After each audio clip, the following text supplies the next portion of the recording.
Nadie se imaginaría que el testimonio de una sola persona, perdido entre miles de historias dentro de una prisión, iba a terminar destapando algo mucho más oscuro. Algo que no solo incomoda, sino que directamente repugna.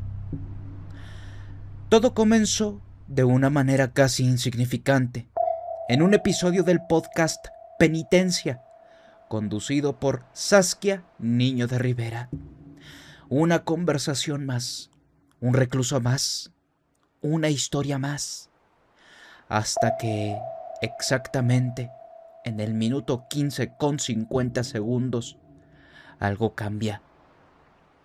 El tono, la forma, la naturalidad con la que aquel hombre al que llaman Beto empieza a hablar rompe por completo con lo que uno esperaría escuchar. No hay dramatismo, no hay exageración, no hay ese intento típico de impresionar. Lo dice como quien recuerda algo cotidiano, como quien habla de algo que simplemente ocurrió.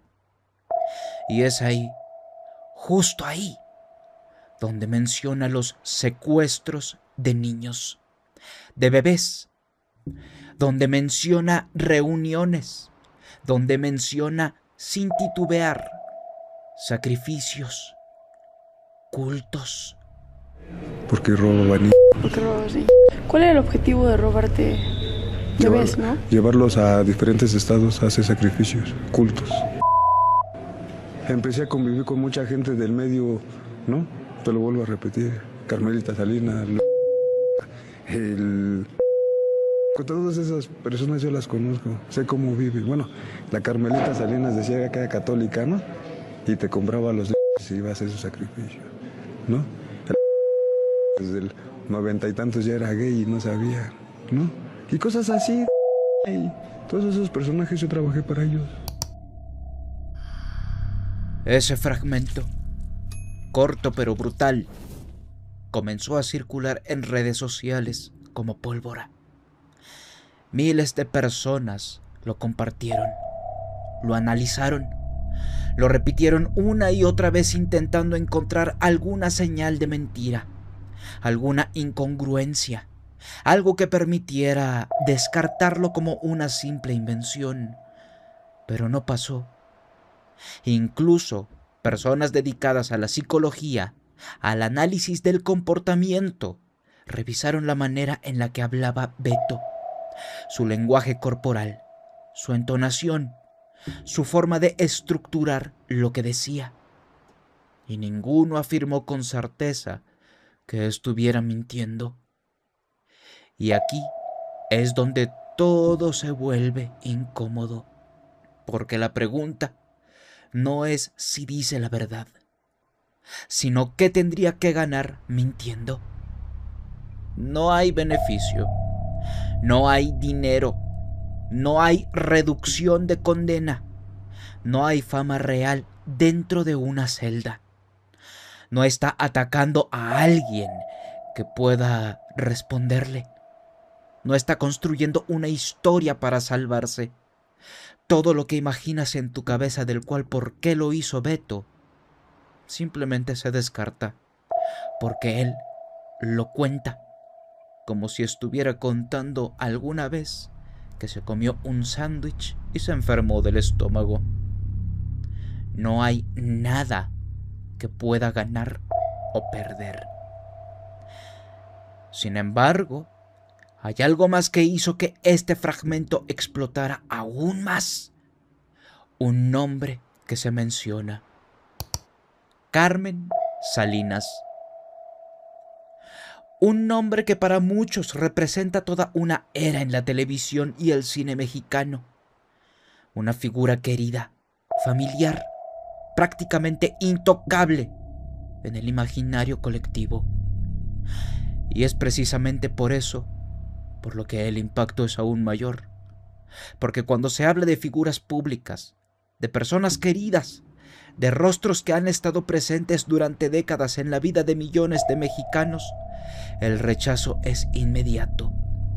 La gente no quiere creerlo, a pesar de que haya evidencias que muestren de que esa persona a la cual alaban hizo algo aberrante.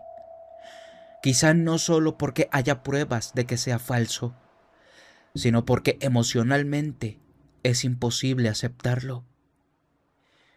Y entonces ocurre algo curioso.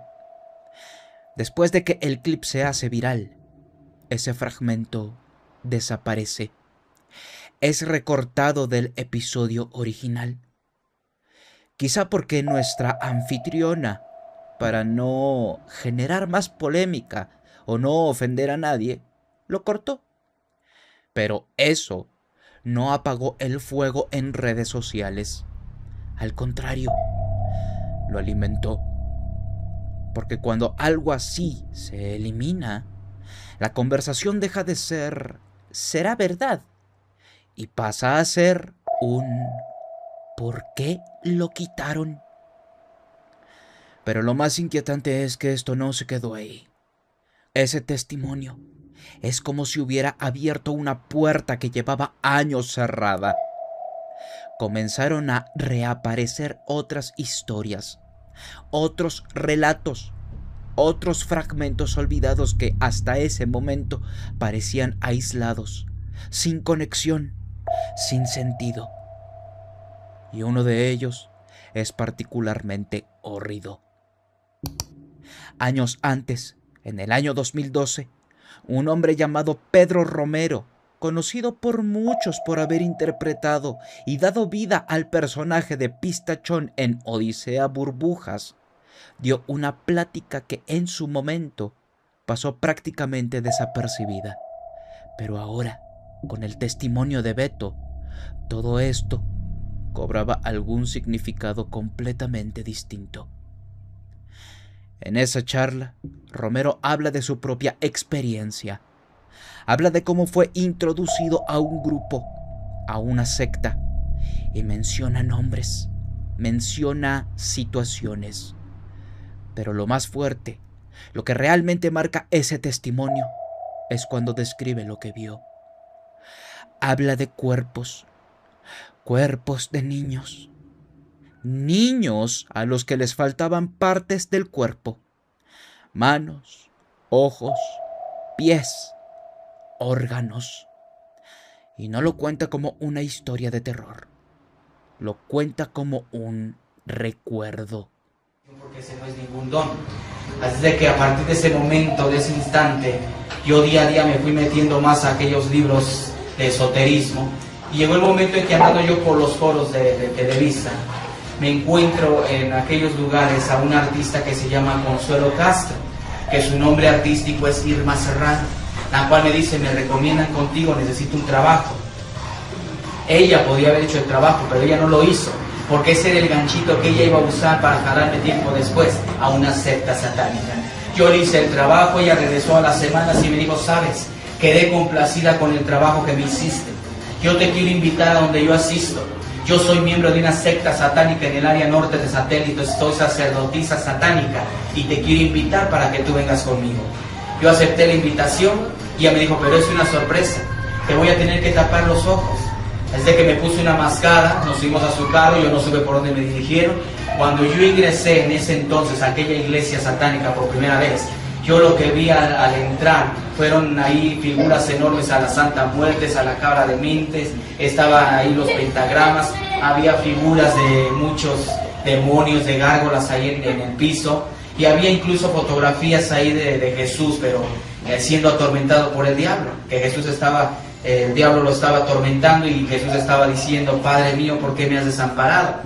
Y veía yo ahí veladoras de muchos colores, y empiezo a avanzar y a examinar aquel lugar y empiezo a ver cuerpos de niños ahí que les faltaban manos, ojos, pies, corazón.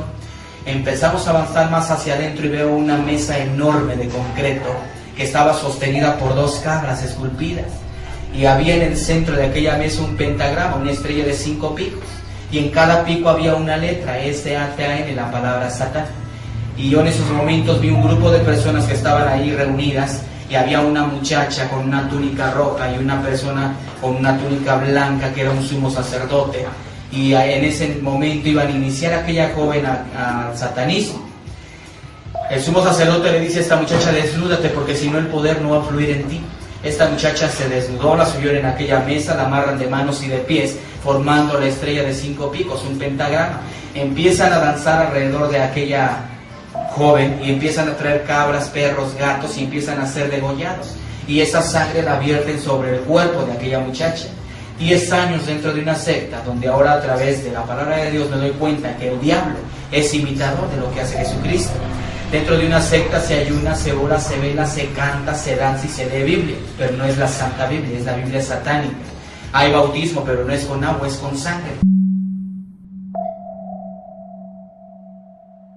Lo más inquietante no es solo lo que dice, sino lo que implica, porque menciona que no eran personas cualquiera. Habla de gente conocida, de figuras públicas, de artistas, de personas que, en teoría, estaban completamente alejadas de ese tipo de prácticas. Y de nuevo, la misma pregunta: ¿por qué alguien inventaría algo así y lo diría públicamente, como si nada? De hecho, no es que el video haya sido subido a propósito a redes sociales.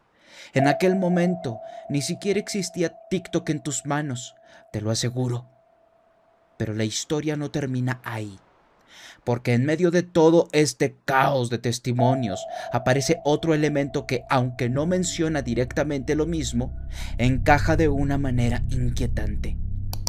La actriz Gabriela Spanik, en distintas entrevistas, ha mencionado conflictos personales con ciertas figuras del medio, en donde nuevamente sale a relucir un nombre. No habla de sectas, no habla de rituales, pero sí habla de daño, de traiciones, de experiencias negativas que, aunque no se conectan directamente, parecen formar parte de algo más grande. De estas colegas que hablas que ya no están, que te ponían en duda esta situación que tú dices, está Carmen Salinas. ¿Cómo ves ahora que dicen que ella hacía rituales satánicos con niños? Mira, yo no estuve ahí presente, pero esa señora me hizo mucho daño, sin yo hacerle absolutamente nada. Yo a la señora siempre la respeté. Yo no sé por qué tenía tanto odio hacia mí, hacia mi familia. Yo no entiendo, que Dios la tenga en su santa gloria, pero Gabo Cuevas, que es un periodista que ustedes conocen, cuando la señora estaba viva, sí dijo: la señora Spani tenía razón. Celeste es una pollita y que se arrepentía de haberla apoyado. Pero ella no lo dijo públicamente porque no quiso doblar sus manitas. Y entonces aparece uno de los casos más extraños y menos documentados de todos: el de Gabriela Rico Jiménez. Si digo que es uno de los casos más extraños, pero menos documentados, es porque lo que voy a mostrarte a continuación es todo lo que ves. Y lo que voy a mencionarte es todo lo que hay. Gabriela Rico Jiménez es una mujer de la que casi no hay información. Fragmentos sueltos, versiones contradictorias. Eso es lo único que hay de ella. Se dice que fue detenida en Monterrey, que después fue liberada y que tras eso desapareció. Algunos aseguran que fue internada en un psiquiátrico llamado Buenos Aires, ahí en Monterrey. Otros dicen que terminó en Argentina. Otros que nunca salió realmente. Pero hay algo que sí existe: un video. Presta atención a todo lo que dice, por favor. Ya te lo había mostrado antes y hoy lo revivo. Todo esto empezó a mediados de 2001, con casi no recuerdo, no por erotas, sino por veces. Las mataron. ¿Quién sabía todo esto? Era Carlos Slim, Dominic. Quiero mi libertad. Primero Murillo. Murillo no debió haber muerto así. Sus hijos valen mucho la pena y los necesita su padre. Tú donde estás están locos. Mataron a mucha gente. ¡Muere esa carne de humano! ¡Lárgate! ¡Comieron humanos!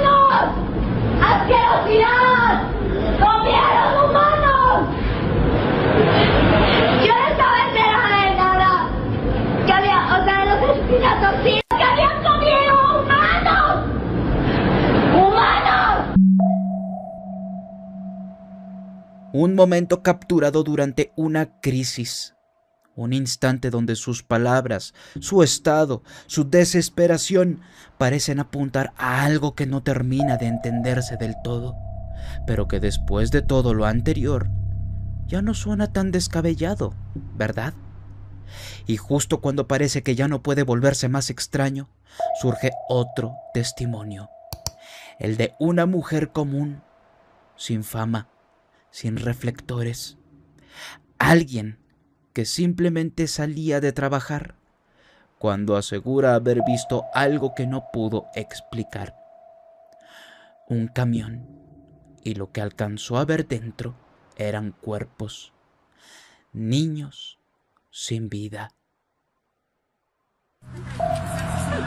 Imagínense que lleguen y la vean así. Ya Tranquilizarse para llegar bien a su casa a cuidar a sus hijos. Tranquilo.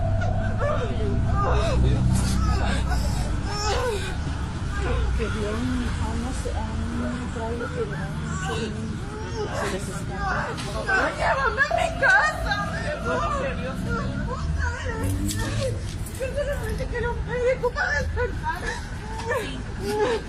Ya se extraña muchos niños. Ay, como tarimas en el camión. Ay, yo me quiero con mis hijos. Sí, pero primero me va a ver allá.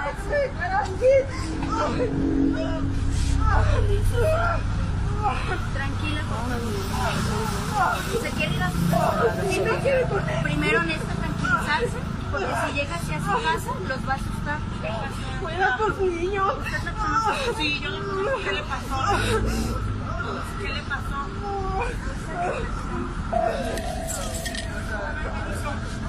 Sí, mire, ya ahorita la vamos a ayudar entre nosotros. Nos vamos a ver qué le pasó. Que había un trailer que traía muchos niños.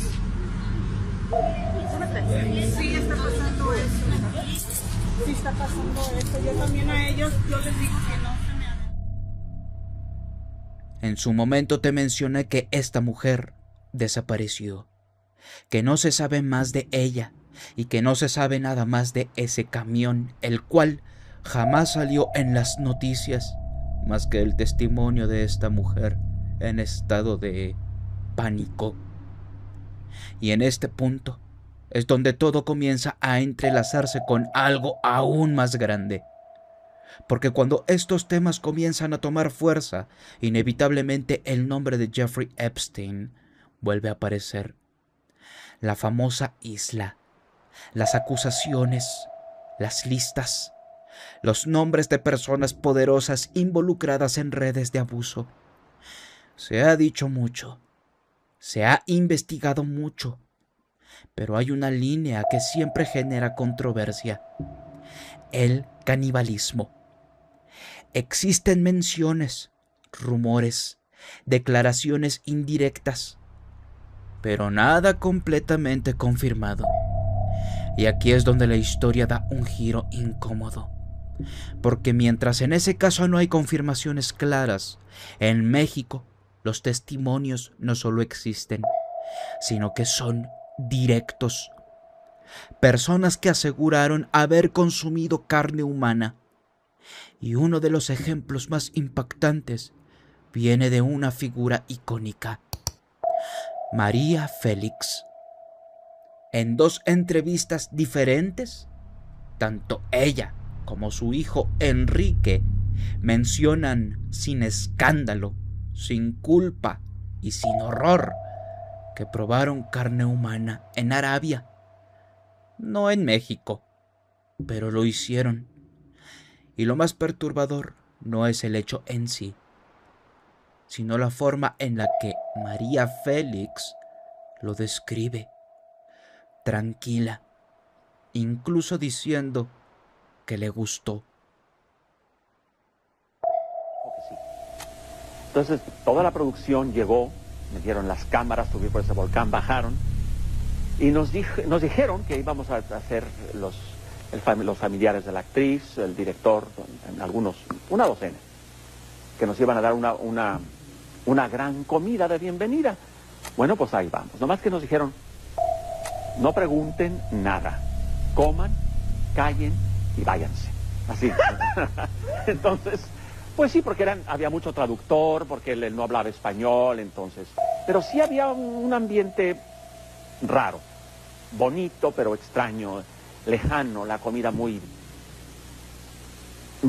abundante, un sabor, la salsa muy rica, pero algo extraño. Yo nunca había sentido una cosa así, pero yo pensaba que las comidas árabes son muy condimentadas generalmente. Y bueno, estuvimos ahí encantados de la vida y compartimos con los intérpretes y la mesa muy bien, el jeque muy amable, se filmó lo que se tenía que filmar.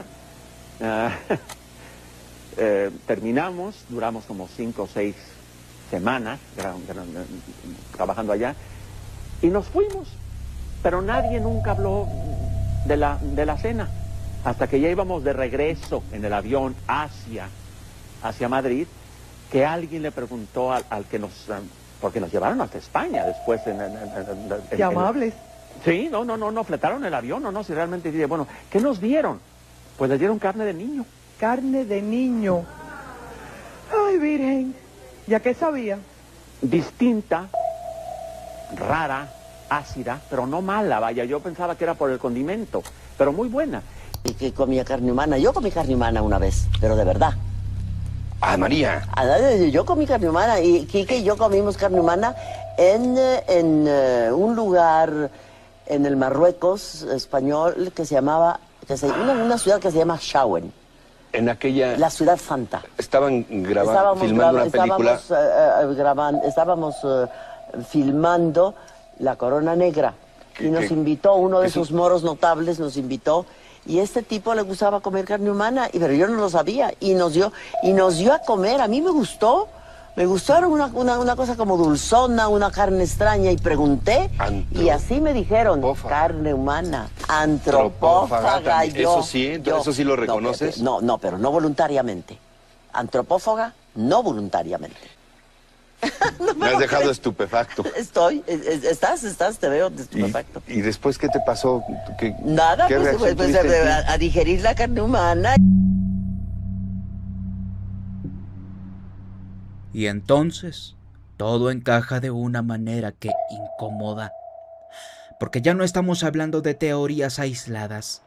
No estamos hablando de un solo testimonio perdido. Estamos hablando de múltiples voces en distintos momentos, en distintos contextos, diciendo cosas que, aunque no se pueden comprobar del todo, coinciden en algo. Sectas, poder, niños y canibalismo. Actualmente se está diciendo en internet una frase que da risa, pero que, si te pones a pensarlo, podría ser algo horrible. En muchos comentarios sobre esta clase de videos, dicen esto: los Epstein de Temu. Creo que es obvio el por qué comparan a Jeffrey Epstein con famosos mexicanos que están en boca de todos, mencionando que a su manera pueden estar haciendo las mismas atrocidades en México. No existe una lista oficial. No hay documentos que lo prueben todo de manera definitiva. Pero tampoco hay algo que lo desmienta completamente. Y cuando tantas piezas aparentemente inconexas empiezan a formar un mismo patrón, ignorarlo deja de ser una opción cómoda. Después de todo lo visto, después de todo lo escuchado, hay algo que queda claro. A día de hoy, gracias a Internet, a las redes sociales, a las personas que se atreven a hablar, están saliendo a la luz cosas que durante años permanecieron ocultas. Y quizá apenas estamos viendo la superficie. Quizá lo que falta por salir es aún peor. Al final, tú que estás escuchando esto, sacarás tus propias conclusiones. Y quiero leerlas en la caja de comentarios.